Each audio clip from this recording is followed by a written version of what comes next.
తెలంగాణ రాష్ట్ర ప్రభుత్వం 304 కోట్ల రూపాయలను వడ్డీ లేని రుణాల కింద మహిళా సంఘాలకు ఇచ్చింది. అందులో హుస్నాబాద్ నియోజకవర్గానికి సంబంధించిన 7 మండలాల్లో 5,66,00,000 రూపాయల 16,000 రూపాయలని ఈరోజు మహిళా సంఘాలకు చెక్కు ద్వారా అందజేయడం జరిగింది. మండల వారీగా వారందరికీ శుభాకాంక్షలు. ఈరోజు రాష్ట్రంలో ఇండస్ట్రీకి లోన్ కావాలన్నా కొంత ఇబ్బంది ఉన్నా మహిళా సంఘాల దగ్గరికి బ్యాంకర్సే వచ్చి లోన్ ఇచ్చేటువంటి పరిస్థితిలో ఉన్నారు.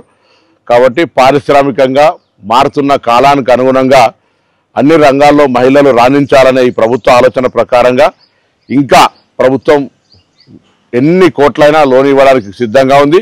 ఆ లోన్ యొక్క వడ్డీని ప్రభుత్వమే కడతా ఉంది. కాబట్టి మహిళా సంఘాల సభ్యులందరూ కూడా 18 సంవత్సరాల నుంచి ప్రతి మహిళను సభ్యులుగా చేర్చుకుంటూ సంఖ్యను పెంచుతూ వాళ్ళకు అవసరమైనటువంటి ఆర్థికంగా ఎదగడానికి సంబంధించినటువంటి విషయం లోపల మీరు చొరవ తీసుకొని ముందుకు పోవాలని సందర్భంగా కోరుతూ ప్రభుత్వం మీకు అన్ని రకాలుగా అండగా ఉంటుంది. ఈ ప్రభుత్వం ప్రజాపాలన ప్రభుత్వం, మీ ఆశీర్వచనంతో ఏర్పడ్డ ప్రభుత్వం. ఆడబిడ్డలందరినీ ఆర్థికంగా ఎదగాలి అనేటువంటి ఆలోచనతో చూస్తున్న ఈ ప్రభుత్వం సందర్భంగా మీ అందరికీ మరొకసారి హార్దిక శుభాకాంక్షలు.